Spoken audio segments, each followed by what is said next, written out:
As part of going over rhythmic rotation, I really think it's important for you guys. I asked you to look at page 324, 325, supine to sit. Again, anything I ask you to look at, please do, because when you go into, if you guys are working in a skilled nursing next quarter, as part of you're in one now, like, because if you can do a good sup to sit or a good sit to stand, or clinicians appreciate that. So I'm going to ask that you really read those things. I know you did it back in intro, but I'm guaranteeing you probably wasn't enough. So look at the thought process with stroke. Now the first thing it says is you got to practice the both sides. But let's just say, what's the easiest side to transfer a patient to? Their stronger side, right? It just makes it easier. So let's say we have tone here. So if I was going to do a sup to sit, I'd probably go to this side. So let's just put legs in supine for now. Let's just go straight supine, right? I'd never have his feet hanging out, but whatever. For the sake of this, we're okay. So for this guy, if you use a mod assist, what I would say, I want him to do as much as he possibly can on his own. So, hey, listen, can you bend this knee for me? I don't need to help that, right? It's the strong side. I would say, listen, if we bend this one, he may or may not be able to out here with an active assist or bring it there if need be. So I'll start supine hook line. Now he could grab the rail here and use that to sort of roll him. Go ahead, so if on the rail, it would help him go sideline. We could do it that way. You know. Usually what I'll ask the patient to do is whenever he rolls to go to sideline, and I'm sure it says it in the book, I'm going to have him lead with his chin. So I want you to chin tuck towards this way. What's that going to do when he leads? It's going to encourage his abdominals, right? Because most patients are just going to use their uppers and lowers to sit. I want to encourage abdominal use. So if you have him chin tuck to initiate it, it's going to encourage abdominals, even if he's holding on to a rail, helping with the roll. So listen, I'm going to try to have you bring your chin to your chest, and then we're going to pull on this, and we're going to come this way. Okay, good. And then from here, we're going to bring the legs over, just this way here, okay? And I'm going to, depending on how much assist he needs, I'm going to kind of support it because I don't want his legs flopping down. Now what I want you to do with this arm is we're going to have you push right up off that bed, and then we're going to come up. Super, all right. So I could have given him a little more assist. What do you think some common mistakes that are made by clinicians or family members in doing that? Can you go back down? They help too much. Okay, so that's actually really good. They may help too much. That's deeper, but they might. Bad biomechanics. Yeah, they hurt themselves. They're bad body mechanics.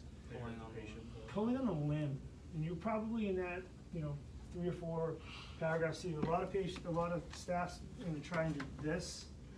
In which case, if that shoulder, you could either sublux or you cause pain, which could eventually turn to a frozen shoulder. So, I beg that you read that 3 or 4 pages rather, 3 or 4 paragraphs, not even pages or chapters. It's like take you like 10 minutes on supine to sit. Okay, so once we get him to sitting using that technique, so let's say we're in sitting. I don't want to do that again. Okay, so this is going to slide down this way. So we've decided that we want to work with our patient in seated. We've got a good supine to sit because we read that 3 or 4 paragraphs. Please, okay. This arm may be supporting. When somebody gets to sitting, what's the first things I look at? Can you mind co-treating with me? Because usually if I'm working and seated and that's all I can do, it's because... Sure. If I'm working and seated, it's usually because they are not able to sit well and I want to practice it. So I'll probably have 2 people. Whenever I'm in doubt, I take 2 people. But the first thing I'm going to look at, as Kim would be here guarding him so that you don't fall, because that'd be bad, right? Oh, crap. What if she's too, I was going to say, what if she's too short to get another ball? Nope. There's a stairs right there next to it. Oh, okay. So I want you out behind, so. And this might be my OT friend and we're co-treating or something. And again, if I'm working and seated with my patient who's had a stroke, it's because they're probably not ready to stand yet. So I'm working on seated static stability maybe. What's the first thing I should look at when he's all sitting over here and whatnot? Posture. Yeah, so I'm going to start correcting it. The first thing I want to do is I want to make sure we get the feet right under him here.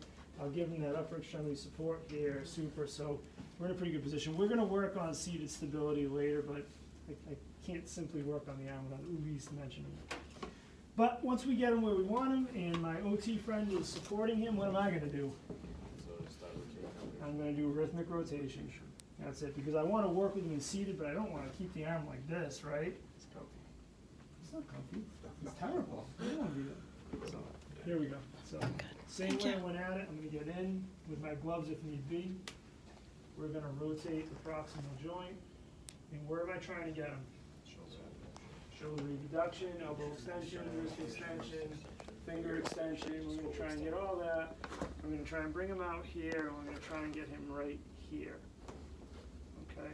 And once I get him in this position, I'm gonna have my OT friend sneak around and, hey, you can, OT's in, you can do that. Why don't you jump off there? You can sit in front, I'm gonna move him back. Okay, you got it? Follow it around, or you can sit in front of you there, OT friend, and just keep that arm where it is. So, if his arm wasn't long enough to do this, you know, I could always finish higher, like this. It depends on his arm. Like, he's actually got pretty proportional, it's proportional. Have a nice catch radius. Yeah. So anyway, he's in a good place right now. So anyway, now that I have him in that extended position that we want, now I can start working on whatever it is that I need to work on, which we'll do that when we get the stability work. That's fine, we're over here, we're rotating, and all this kind of stuff. But what I wanted to show was seated rhythmic rotation. So on the skill comp, you may walk in and have supine rhythmic rotation. Congratulations, because your patient's already supine. You do your thing, just like we did, and you get your grade. If it's seated, you need to do a supine to sit, and then go through with it. So there'll be the transfer piece. You get them seated, you do the rhythmic rotation, you get your finished position just like we did, right? You want to have somebody maintain it because he may not be able to, or you can splint it or something like that. So you always call, in the skill comp, you wanna call somebody over? Just Yeah, to make sure. you can assume co-treat. Because again, if you're working and seated, it's probably because they're a pretty tough patient as far as assist level. So if you're gonna do rhythmic rotation, they won't probably be able to maintain the extension. You're gonna need that person while you're doing it and then somebody to maintain it. Okay. And then you're gonna do your stuff here with the mirror, whatever you're gonna do. Sorry, why are you going this way? You're driving me nuts, man. It's comfy. Okay. So isn't spasticity, right? Yeah.